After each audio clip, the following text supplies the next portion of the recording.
T-minus 10, 9, 8, 7, 6, 5, 3, 2,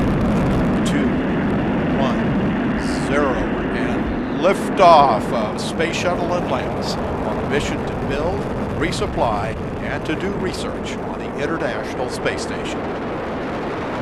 Houston now controlling. Atlantis begins its penultimate journey to shore up the International Space Station.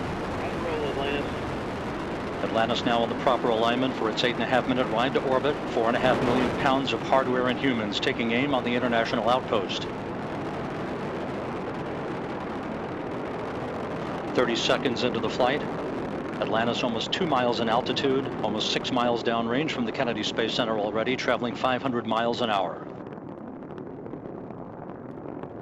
The 3 liquid fuel main engines now throttling back to 72% of rated performance, going into the bucket, reducing the stress on the shuttle as it breaks through the sound barrier.